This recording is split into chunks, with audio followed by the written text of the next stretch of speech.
حضرات گرامی، یہ آپ کے علاقے میں پہلی دفعہ میرے حاضری کا شرف حاصل ہوا ہے، اور ماشاءاللہ آج سراج العلوم برگہی میں آنے کے بعد بہت ہی خوشی ہو رہی ہے کہ اس درجے کے بڑے بڑے ادارے ماشاءاللہ یہاں پر ہیں، اور اس بڑی تعداد میں بچے آج یہاں سے فارغ ہو رہے ہیں۔ ماشاءاللہ ماشاءاللہ۔ حضرات گرامی، ہماری خانقاہ کا نعرہ ہے کہ آدھی روٹی کھائیے بچوں کو پڑھائیے، واہ واہ۔ آدھی روٹی کھائیے بچوں کو پڑھائیے، اور میں نے اس میں جوڑا ہے کہ سب سے پہلے فرض علوم سکھائیے۔ یعنی ہمیں اپنے بچوں کو پوری ممکن کوشش کرنی ہے کہ بہترین سے بہترین تعلیم دیں، لیکن سب سے پہلے اپنے بچوں کو ضروری علم دین سکھانا ہے۔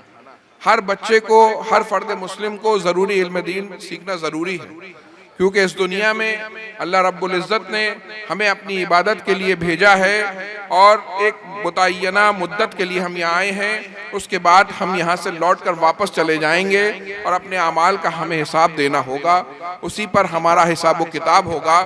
تو سب سے پہلے ہمیں ضروری علم دین سیکھنا ہوگا، اللہ رب العزت کے بارے میں کیا عقائد ہونے چاہیے، رسول پاک صلی اللہ تعالیٰ علیہ وسلم کے بارے میں کیا عقائد ہونے چاہیے، صحابہ و اہل بیت کے بارے میں کیا عقائد ہونے چاہیے، نماز کے مسائل ہمیں آنے چاہیے، زکوٰۃ کے مسائل، روزے کے مسائل، حج کے مسائل، نکاح و طلاق کے مسائل، حلال و حرام کے مسائل، کم سے کم اتنا دین تو ہر مسلمان کو آنا ہی چاہیے، اور اسے سیکھنا کوئی بہت مشکل نہیں ہے۔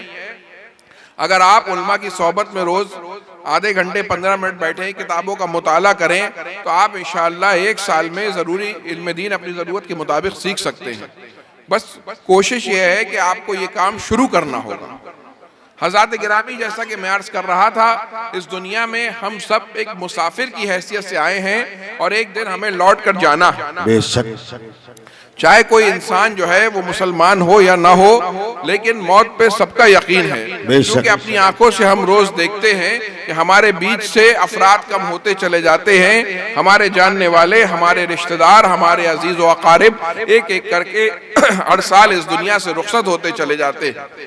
کوئی بھی دنیا میں ہمیشہ کے لیے نہیں آیا ہے، تو جو مسافر ہوتا ہے وہ مسافر کی طرح رہا کرتا ہے، وہ عقل مندی سے اپنا سفر کیا کرتا ہے۔ اگر آپ کو گورکھپور سے جو ہے بنارس کا سفر کرنا ہوگا، تو آپ کوئی جو ہے الماریاں لے کر سفر نہیں کریں گے، بلکہ ایک اٹیچی لیں گے، اس میں چند جوڑے رکھیں گے، اپنا سفر کریں گے، راستے میں ضرورت سے زیادہ تعلقات نہیں بنائیں گے، بنارس پہنچیں گے، اپنا کام پورا کریں گے اور واپس لوٹ آئیں گے۔ تو اسی دنیا کے میں ہم جو بھیجے گئے ہیں، ایک مسافر کی حیثیت سے بھیجے گئے ہیں، ایک امتحان گاہ میں بھیجے گئے ہیں، اور اس امتحان گاہ میں ہمیں اپنی آخرت کی تیاری کرنی ہے۔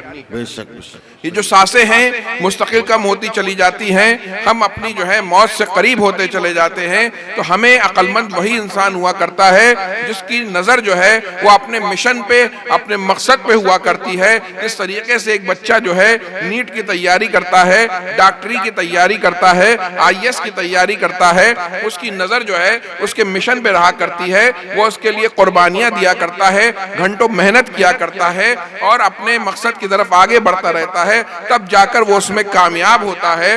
ایک مسلمان کی نظر جو ہے وہ اپنی آخرت پہ ہونی چاہیے۔ آخرت جو ہے اسلام کا بہت اہم فلسفہ ہے، بہت اہم کانسیپٹ ہے۔ اگر ایک مسلمان کے سامنے اس کی آخرت کا تصور رہے گا تو اس کی دنیا ہی بدل جائے گی، اس کے جینے کا طریقہ ہی بدل جائے گا۔ جب انسان کے سامنے ہمیشہ یہ بات رہے گی کہ ایک دن اس خوبصورت دنیا کو مجھے چھوڑ کے جانا ہے، جہاں میں رہا کرتا ہوں، جہاں میرے پاس طاقت بھی ہے، دولت بھی ہے، پیسہ بھی ہے، رشتہ دار بھی ہیں، اس بلڈنگ بھی ہے، گاڑی بھی ہے، لیکن بالآخر اس دنیا کو ایک دن مجھے چھوڑ کے جانا ہے، اور میرے ساتھی مجھے ایک قبر کے حوالے، ایک اندھیری قبر کے حوالے کر کے چلے آئیں گے۔ اعلیٰ حضرت کیا فرماتے ہیں کہ ہائے غافل وہ کیا جگہ ہے جہاں 5 جاتے ہیں 4 پھرتے ہیں۔ واہ واہ واہ۔ تو حضرات گرامی، بالآخر سب کو ان کے رشتہ دار و اقارب اور اعزاء جو ہیں قبر کے سپرد کر کے چلے آئیں گے۔ تو جب انسان کے سامنے اس کی آخرت کا تصور رہے گا تو اس کی زندگی کا جو ہے معیار بدل جائے گا۔ وہ کسی سے بات کرے گا تو اس کا طریقہ بدل جائے گا، کسی سے معاملات کرے گا تو اس کا طریقہ بدل جائے گا۔ کبھی کوئی انسان کسی پہ ظلم کرنے سے پہلے یہ سوچے گا کہ اگر میں نے آج اس پر یہ ظلم کر لیا، ہو سکتا ہے میں اپنی طاقت کے ذریعے، اپنی چال بازیوں کے ذریعے، اپنی پاور کے ذریعے، اپنے پیسے کے ذریعے آج کامیاب ہو جاؤں اس ظلم کو کرنے میں، لیکن ایک دن وہ آئے گا جب مجھے اپنے رب کے حضور حاضر ہونا ہوگا اور اپنے کیے کا انجام جو ہے بھگتنا ہوگا، جہاں سب کے ساتھ انصاف کیا جائے گا۔ تو جس پہ میں نے ظلم کیا ہے وہ بھی اپنا حق طلب کرے گا، تو انسان ظلم کرنے سے پیچھے ہٹ جائے گا، کسی کی زمین مارنے سے پیچھے ہٹ جائے گا، کسی کے گھر پہ قبضہ کرنے سے پیچھے ہٹ جائے گا، کسی کو پریشان کرنے سے پیچھے ہٹ جائے گا، کسی عورت کو پریشان کرنے سے پیچھے ہٹ جائے گا، ماں باپ کو گالیاں دینے اور پریشان کرنے سے پیچھے ہٹ جائے گا، رشتہ داروں کے حقوق پامال کرنے سے پیچھے ہٹ جائے گا۔ اگر ہمارے سامنے ہماری نظر جو ہے اپنی آخرت پہ رہے گی تو زندگی کا جو ہے وہ طریقہ بدل جائے گا۔ ضرورت اس بات کی ہے کہ عقل مند انسان وہ ہوا کرتا ہے جو اپنی آخرت پہ نظر رکھتا ہے، جو آنے والے وقت کی پلاننگ کیا کرتا ہے۔ یوں تو ہم بہت عقل مند ہیں، ہمیں یہ بھی معلوم ہے کہ دودھ کہاں سے لینا ہے، اصلی کہاں ملے گا، ٹیلر کہاں ہے جو اچھے کپڑے سلے گا، بچے کو کس اسکول میں ڈالنا ہے، لیکن یہ بھی معلوم ہونا چاہیے کہ کچھ وقت کے بعد اس دنیا کو ہمیں چھوڑ بھی دینا ہے تو اس کی ہمیں تیاری کرنی ہوگی۔ آج ہم بے شک اس دنیا میں آنے کے بعد اس دنیا کی رنگینیوں میں یہ بھول جاتے ہیں کہ بالآخر ہمیں یہاں سے لوٹنا بھی ہے، اور کبھی کبھی اپنی دنیا کے پاورز کے چکر میں ہم بھول جاتے ہیں اور ہم ظلم و ستم کے پہاڑ کھڑے کر دیتے ہیں، دوسروں کے لیے جینا مشکل کر دیتے ہیں، کسی کو بلیک میل کر رہے ہیں، کسی کو تانے دے رہے ہیں، کسی کے خلاف سازش کر رہے ہیں، کسی کی زمین پہ قبضہ کر رہے ہیں، کسی کے گھر پہ قبضہ کر رہے ہیں، کسی کی دکان پہ قبضہ کر رہے ہیں۔ شاید ہم یہ بھول بیٹھے ہیں کہ ہمیں بالآخر اس دنیا سے جانا بھی ہے اور اپنے رب کے حضور اپنے اعمال کا جو ہے ہمیں حساب بھی دینا ہے۔ حضرات گرامی، ہمیں اپنی آخرت کو ہمیشہ اپنے سامنے رکھنا چاہیے۔ اگر انسان اپنی آخرت کو اپنے سامنے رکھے گا، اپنے میسج کو اپنے سامنے رکھے گا، تو اس کی زندگی کا دار و مدار جو ہے وہ بدل جائے گا۔ اور ایک مسلمان جب اپنی آخرت کی تیاری کرتا ہے اپنے اعمال کے ذریعے تو اسے ضروری علم دین کی ضرورت ہوتی ہے، اسے علم دین جاننا ضروری ہے۔ اگر آپ دلی میں چلے جائیں اور آپ جو ہے ٹریفک لائٹ کراس کر دیں، پولیس والا آپ کو پکڑ لے گا، آپ کہیں گے مجھے تو رولز ہی نہیں معلوم تھے، وہ کہے گا یہ آپ کی پریشانی ہے، آپ کو جاننا چاہیے تھا، فی الحال آپ بند ہوئیے اور جرمانہ دیجئے۔ حضرات گرامی، اس دنیا میں جب ہم زندگی گزار رہے ہیں، ہمیں عبادت کرنی ہے، اللہ نے ہمیں اپنی عبادت کے لیے پیدا کیا ہے، تو سب سے پہلے ہمیں جاننا ہوگا کہ ہمیں نماز کیسے پڑھنی ہے، ہمیں روزے کیسے رکھنے ہیں، ہمارے عقیدے کیسے ہونے ہیں، ہمیں حلال و حرام کے بارے میں جاننا ہوگا، ہمیں اپنا بنیادی دین سیکھنا ہوگا۔ ہمارے ساتھ پریشانی یہ ہے، جیسا کہ حضرت فرما رہے تھے، ہم دنیا کے پیچھے بھاگتے چلے جا رہے ہیں، بھاگتے چلے جا رہے ہیں، بھاگتے چلے جا رہے ہیں، اور یہ دوڑ کبھی ختم نہیں ہوتی، بلکہ دوڑ جو ہے وہ قبر میں جا کے ہی ختم ہوتی ہے۔ تو بھائی عقل مند تو وہ ہے جو اپنی تیاری کرے، اس کے لیے دین سیکھے۔ یہ مدارس جو ہیں کسی بھی قوم کی ریڑھ کی ہڈی کی طرح ہوا کرتے ہیں۔ جن ممالک میں مدارس کا وجود ختم ہو گیا، ان ممالک میں دھیرے دھیرے اسلام بھی ختم ہو گیا۔ آپ کے سامنے اسپین میں اور روس میں ایسی ایسی مثالیں ہیں۔ تو حضرات گرامی، ان مدارس کو چلانا یہ صرف علماء اکرام اور مشائخ اعظام کا جو ہے یہ ڈیوٹی نہیں ہے، بلکہ ہر فرد کی، ہر مسلمان کی یہ ذمہ داری ہے کہ وہ اپنے اپنے مدارس کو مضبوط کریں۔ ہمیں یہ دیکھنا ہوگا کہ ہمارے مدارس میں بلڈنگوں کا انتظام ہے کہ نہیں ہے، تعلیم کا اچھا انتظام ہے کہ نہیں ہے، وسائل کا انتظام ہے کہ نہیں ہے، کھانے کا انتظام ہے کہ نہیں ہے، تنخواہ کا انتظام ہے کہ نہیں ہے۔ ہر فرد کو کوشش کرنی ہوگی، کیونکہ ان مدارس کو کامیاب بنانا پوری امت مسلمہ کی ذمہ داری ہے۔ آج مدارس کو کمزور کرنے کی کوشش کی جا رہی ہے، کیونکہ سب کو یہ معلوم ہے کہ مدارس اگر کمزور ہو گئے تو یہ امت مسلمہ، یہ قوم خود بخود نیچے آ جائے گی۔ حضرات گرامی، اپنے مدارس کو مضبوط کریے، اپنے علاقے کے مدرسے کو مضبوط کریے، وہاں پر جائیے، دیکھیے کس چیز کی ضرورت ہے، اور وہاں تعلیم کو کامیاب بنانے کے لیے بہت سی چیزوں کی ضرورت ہوتی ہے۔ ہم خود 4 سے 5 مدرسے چلا رہے ہیں، بڑی محنت ہوا کرتی ہے، اور بہت محنت و مشقت کے بعد 8-9 سال کی محنت کے بعد یہ اسلام کے شہزادے تیار ہوا کرتے ہیں۔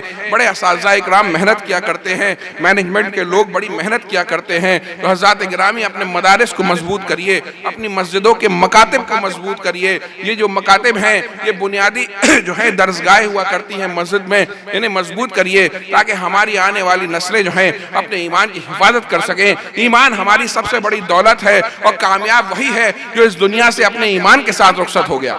واہ واہ واہ حضرات گرامی ہماری بہنوں کے پاس ذرا سا زیور ہوا کرتا ہے، اس زیور کو گھر کے سب سے بہترین کمرے میں الماری کے لاکر میں رکھا کرتی ہیں، جب ہم کہیں شادی میں جایا کرتے ہیں اس کو 2-4 گھنٹے کے لیے پہنتے ہیں پھر آ کے لاک کر دیا کرتے ہیں۔ یہ دنیاوی دولت کی حفاظت کا طریقہ ہے جس کو ہم بچانے کے لیے کتنی کوششیں کیا کرتے ہیں، اور یہ سوچئے جو ہماری سب سے عظیم دولت ہے یعنی ہماری ایمان کی دولت ہے، اگر خدا نخواستہ ایمان ہی چلا جائے، اگر انسان کا خاتمہ ایمان پہ نہ ہو تو ساری زندگی برباد ہے، ساری دولت بیکار ہے، ساری گھر بار تعلقات بیکار ہیں۔ تو یہ ہماری سب سے بڑی دولت ہے، ہمیں اس کی حفاظت کا ہر ممکن قدم اٹھانا ہے۔ اس کی حفاظت کے لیے اور ہم اپنے ایمان کے لیے کیا کرتے ہیں؟ بنیادی علم دین بھی نہیں سیکھنے کی کوشش کرتے ہیں، اپنی نمازیں بھی ہم صحیح نہیں کرتے ہیں، علماء سے قربت بھی نہیں اختیار کرتے ہیں۔ حضرات گرامی یہ ہماری سب سے بڑی دولت ہے، اور آج ہر طرف سے اسی دولت پہ یلغار ہو رہی ہے، چاہے وہ میڈیا کی طرف سے ہو، چاہے بچوں کے گیمز کی طرف سے ہو، چاہے سوشل میڈیا کی طرف سے ہو، ہر طرف سے ہمارے ایمان کی دولت کو چھیننے کی کوشش کی جا رہی ہے۔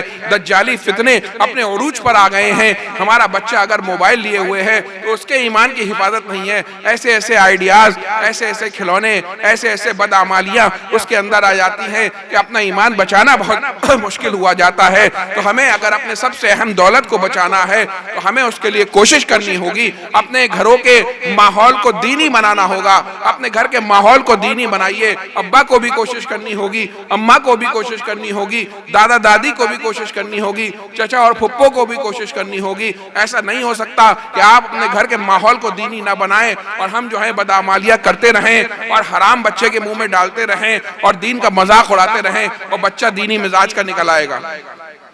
تو اپنے گھروں کے ماحول کو ہمیں دینی بنانا ہوگا، قربانیاں دینی ہوں گی، نمازوں کا ماحول بنانا پڑے گا، سچ کا ماحول بنانا پڑے گا، لوگوں کے حقوق ادا کرنے پڑیں گے، اللہ کا خوف دل میں ڈالنا ہوگا، رسول پاک کا عشق دل میں ڈالنا ہوگا۔ ہمارے ایک ساتھی ہیں وہ کہتے ہیں کہ بچہ ابھی تمہارے یہاں پڑھ رہا ہے، پھر دوسرے بڑے شہر چلا جائے گا، پھر نوکری کرنے کہیں اور چلا جائے گا، کہاں کہاں اس کے پیچھے جاؤ گے؟ تو اگر اس کا رشتہ اللہ اور رسول سے مضبوط کر دیا جائے تو وہ بچہ جہاں جہاں جائے گا یہ رشتہ اس کے ایمان کی حفاظت کرتا چلا جائے گا۔ تو حضرات گرامی یہ جو اولاد ہے یہ اللہ رب العزت کی دی ہوئی ایک بہت بڑی نعمت ہے۔ جن کے یہاں اولاد نہیں ہوتی ہے وہ دعائیں کراتے ہیں اللہ تعالیٰ سب تمام بے اولادوں کے ہاں اولاد نصیب فرمائے، لیکن جن کو یہ اولاد دی گئی ہے ان پہ یہ بہت بڑی ذمہ داری ہے، ان سے اس کے بارے میں سوال ہوگا۔ اللہ کی دی ہوئی نعمت ہے، ایک اولاد کی تربیت بہت مشکل عمل ہوا کرتا ہے۔ یہ آپ تناور درخت دیکھ رہے ہیں، کبھی اس کا بیج ڈالا جاتا ہے، پھر اس کو جو ہے صفائی کی جاتی ہے، کھاد ڈالی جاتی ہے، پانی کا انتظام کیا جاتا ہے، ہوا کا انتظام کیا جاتا ہے، دھوپ کا انتظام کیا جاتا ہے، تب سالوں میں جا کر ایک تناور اور پھلدار اور چھاؤدار درخت بنتا ہے۔ یقین مانیے اولاد کی تربیت اس سے بھی مشکل عمل ہے۔ اگر ہم اپنے بچوں کو، یہ ہمارے قوم کا سرمایہ ہے، یہ ہمارے خاندان کا سرمایہ ہے، یہ ہمارے گھر کا سرمایہ ہے، ہمیں اللہ کے یہاں ان کا جواب دہ ہونا ہوگا۔ اگر ہم ان کی صحیح تربیت نہیں کریں گے تو ہماری بھی دنیا اور آخرت برباد ہوگی، ان کی بھی دنیا اور آخرت برباد ہوگی۔ حضرات گرامی تربیت اولاد بہت اہم ہے، بچپن سے ہی اپنے بچوں کو وقت دیجئے، ان کی تربیت کرنے کی کوشش کیجئے، ان کے دل میں اللہ اور رسول کی محبت، اللہ کا خوف ڈالیے، انہیں جو ہے نمازوں کے پابند بنائیے، انہیں حلال کھلائیے، انہیں سچ بولنے کی عادت ڈالیے، علماء سے مشائخ سے ان کا رشتہ مضبوط کریے، اپنے بچوں کی بہترین تربیت کریے، اپنے مدارس و مکاتب کی خدمت کریے، ضروری علم دین سیکھیے، اور ضروری علم دین سیکھنے کے بعد اپنے بچوں کو بہترین سے بہترین دنیاوی علم بھی سکھائیے، جو بھی آپ کی بساط ہے اس حساب سے اسکول میں بھیجیے، کیونکہ ہمیں اچھے ڈاکٹروں کی بھی ضرورت ہے، اچھے انجینئروں کی بھی ضرورت ہے، اچھے پولیٹیشنز کی بھی ضرورت ہے، اچھے بزنس مین کی بھی ضرورت ہے، اچھے فوجیوں کی بھی ضرورت ہے، اچھے افسروں کی بھی ضرورت ہے۔ یہ کوئی باہر سے نہیں آئیں گے، ہمیں اچھے وکیلوں کی بھی ضرورت ہے کہ ہماری مساجد اور مدارس اور ہمارے اوقاف کی حفاظت کر سکے۔ یہ بچے کہیں باہر سے نہیں آئیں گے بلکہ ہمارے ہی بچوں میں سے نکلیں گے، لیکن شرط یہ ہے کہ سب سے پہلے ان میں دین کا تصور صحیح سے ڈالا جائے تاکہ وہ جانے کے بعد قوم کو بیچ کے کھانا جائیں. تو پہلے انہیں دین سکھائیے, اس کے بعد انہیں دنیا میں بھی مضبوط بنائیے اور اپنے بچوں کو ایسا مضبوط بنائیے کہ قوم مسلم کے لیے وہ ایک مضبوط دیوار کی طرح کھڑے ہوں. ہمارا ایک ایک فرد جو ہے اس لائق ہو کہ وہ مفید ہو, اپنے لیے بھی مفید ہو, دوسری قوموں کے لیے بھی مفید ہو. جو چیز فائدہ مند ہوا کرتی ہے سب اس کی قدر کیا کرتے ہیں. واہ واہ, بے شک حق. حضرات گرامی, اپنے بچوں کو علم دین سکھائیے, علم دنیا سکھائیے, اپنے گھر کا ماحول اسلامی بنائیے, بچوں کی بہترین تربیت کرنے کی کوشش کیجئے, اپنے مدارس اور اپنے مساجد کا خیال رکھیے, اپنے مکاتب کو بہت مضبوط کریے, علماء اکرام کی عزت کریے. اگر آپ علماء اکرام کی عزت کریں گے تو اس میں آپ ہی کا فائدہ ہوگا, آپ کے گھر میں دین کی حفاظت ہوگی. حلال جو ہے بچوں کے حلال کمائی ڈالنے کی کوشش کیجئے. آج ہماری امت کو ذات برادری میں بانٹنے کی کوشش کی جا رہی ہے. آپ یہ سمجھیے, اگر ایک محلے میں ایک ہی برادری کے لوگ رہتے ہیں تو ان میں بھی جو ہے تھوڑی بہت جو ہے لڑائیاں ہو جاتی ہیں. کبھی کسی کے دادا سے کسی کے دادا کی لڑائی ہو گئی ہوتی ہے. اگر ایک ہی خاندان کے لوگ ہوتے ہیں, چچا زاد بھائیوں میں لڑائیاں ہوتی ہیں, یہ سب آپس کی باتیں ہوا کرتی ہیں. اسی طریقے سے جب محلے میں مختلف برادریوں کے لوگ بھی رہتے ہیں اور تاریخ میں کبھی کبھی طاقتور لوگوں نے کسی پہ مظلوم پہ ظلم بھی کیا ہوتا ہوگا, لیکن یہ سب ہر جگہ ہوا کرتا ہے. خاص طور سے اس باتوں کو کیچ کیا جا رہا ہے اور مسلمانوں کو بانٹنے کے لیے پڑھے لکھے مسلمانوں کو آگے لے کے آیا جا رہا ہے اور برادریوں کو بانٹنے کے لیے, اور ان کو یہ دکھایا جا رہا ہے کہ تم مظلوم ہو اور آپس میں, تاکہ یہ ٹوٹی ہوئی قوم اور آپس میں کمزور ہو جائے, ایک دوسرے کی دشمن ہو جائے. ہم سب کو یہ بات کا خیال رکھنا ہے کہ ہمیں برادری کے نام پہ نہیں بٹنا ہے. ہر برادری کو یہ حق ہے کہ اپنے اپنے بچوں کی ترقی کا انتظام کرے, لیکن آپس میں ایک دوسرے کا دشمن نہیں بننا ہے. ہمارے بیچ میں نفرتوں کا بیج نہیں بونا چاہیے. کوئی ہمیں ڈیوائیڈ اینڈ رول نہ کر سکے. ہم سب محمدی ہیں, ہم رسول اکرم کے غلام ہیں. ایک ہی صف میں کھڑے ہو گئے محمود و ایاز. اگر آپ سے کوئی کہے کہ یہ پسماندہ طبقے سے میں آیا اور ہمیں ان کو دور کرنا ہے اور ان کو دور کرنا ہے, اب اس چال بازی میں مت آئیے گا. ویسے ہی امت مسلمہ نہ جانے کتنی پریشانیوں سے دو چار ہے, اور کبھی بھی اس دھوکے اور اس فریب میں مت آئیے گا. ہاں, ہر برادری کے انسان کو یہ حق ہے کہ وہ اپنے اپنے بچوں کو, اپنی اپنی برادری کو, اپنے اپنے خاندان والوں کو آگے بڑھائے اور آگے بڑھانے کی کوشش کرے. لیکن برادریوں کے نام پہ ہمیں بٹنا نہیں ہے, بلکہ ہمیں مضبوط ہونا ہے. جس طریقے سے ہم مسجد میں کھڑے ہوتے ہیں, کوئی فرق نہیں ہوتا کون کس برادری کا ہے, اسی طریقے سے اس امت کو ہمیں مضبوط کرنا ہے. حضرات گرامی, میں آپ سب کو ایک بار پھر سے مبارکباد دیتا ہوں کہ آپ نے آج اتنے سارے یہ جو ہمارے شہزادے آج فارغ ہو رہے ہیں, میرے سلام ہے ان کے اساتذہ اکرام کو اور ان کی ماؤں کو اور ان کے باپوں کو, اور مبارکباد ہے کہ آج دنیا میں ہزاروں لاکھوں لوگوں میں تمہارے شہزادوں کو اللہ رب العزت نے پسند فرما لیا اس عظیم مقام کے لیے کہ ان کے دلوں میں قرآن محفوظ ہو گیا, بہترین عالم دین ہو گئے. اب انشاءاللہ وہ اپنی زندگی جو ہے دین کے مطابق گزاریں گے, اپنی بھی زندگی اور آخرت سنواریں گے, تمہاری بھی زندگی اور آخرت سنواریں گے. یقین مانیے نہ جانے کتنے بچے حفظ کے میدان میں قدم رکھتے ہیں, علم دین حاصل کرنے کے لیے قدم رکھتے ہیں, لیکن وہ بہت کم خوش نصیب ہوا کرتے ہیں جو آج اس مقام تک پہنچ جایا کرتے ہیں. میرے پاس ایسی مثالیں بھی ہیں کہ بچہ 20 پارے حفظ کر کے اس نے حفظ چھوڑ دیا, 29 پارے حفظ کر کے حفظ چھوڑ دیا, 28 پارے حفظ کر کے حفظ چھوڑ دیا, کیونکہ اس کی قسمت میں نہیں تھا. شیطان جو ہے حفظ کرنے والے بچوں کو بہت بھڑکایا کرتا ہے, انہیں جو ہے دور کرنے کی کوشش کیا کرتا ہے. اساتذہ کی اس میں بہت محنت شامل ہوا کرتی ہے. بچہ اپنے نفس کو بہت مارتا ہے, ماں باپ کا بہت کنٹریبیوشن ہوتا ہے, ماں باپ کی دعائیں ہوتی ہیں, تب جا کے بچہ جو ہے 3-4 سال میں قرآن کو اپنے سینے میں محفوظ کر پاتا ہے. میں اپنے بچوں سے کہنا چاہتا ہوں کہ تم بہترین عالم ہو, حافظ ہو گئے ہو, اب تمہاری ڈیوٹی یہ ہے, اساتذہ نے تمہارے دل میں قرآن اتار دیا ہے اور تمہیں علم دین سے کہ زیور سے مالا مال کر دیا ہے, اب اس کو زندگی میں قبر تک لے جانا تمہاری ڈیوٹی ہے. قرآن جب جاؤ قبر میں تو اس قرآن کو اپنے سینے میں لے کے جاؤ, ہر سال تلاوی پڑھاؤ مستقل قرآن کو. کبھی ایسا نہ ہو کہ دنیا کی اتنی عظیم دولت آ کے چلی جائے, کتنا ہی کم نصیب ہوگا وہ شخص کہ ایسی عظیم دولت کو آنے کے بعد جو ہے وہ اس کو برباد کر دے. تو میرے بچوں, تمہیں میرے بھی 2 حفظ کے مدرسے چلتے ہیں, اپنے قرآن کو مضبوط کرنا ہے, تمہیں مستقل پڑھنا ہے تمہیں, اور جو لوگ عالم دین ہیں تمہیں اپنے علم پہ عمل کرنا ہے. اللہ تعالیٰ تمہیں تمہارے علم پہ عمل کرنے کی جو ہے توفیق عطا فرمائے، ہمیشہ اللہ رب العزت سے ڈرتے رہنا، اللہ کی محبت میں ہمیشہ سرشار رہنا، رسول پاک کے عشق میں سرشار رہنا، اور اپنے آپ کو ہمیشہ کوئی قدم اٹھانا تو اللہ اور رسول کی رضا کے لیے اٹھانا، اپنے دین کو مضبوط کرنے کی کوشش کرنا، اور کبھی بھی اپنے دین کا سودا کرنے کی کوشش مت کرنا۔ اگر سودا کرنا ہو تو جا کے کوئی بزنس کر لینا، لیکن دین کے میدان میں اترنا تو ہمیشہ دین کی فلاح و بہبود کے لیے کام کرنے کی کوشش کرنا ہے۔ اور میں عوام اہل سنت سے ایک بار پھر گزارش کروں گا کہ اپنے مدارس کو مضبوط بنائیے، آپ کے مدارس مضبوط ہوں گے تو انشاءاللہ آپ مضبوط ہوں گے۔ الگ الگ طریقے کے وقت آتے رہتے ہیں، زمانہ شاہد ہے، علماء اکرام نے ہمیشہ قوم کی قیادت کی ہے، قوم کی حفاظت کی ہے، قوم کے عقیدے کی حفاظت کی ہے، قوم کے دین کی حفاظت کی ہے،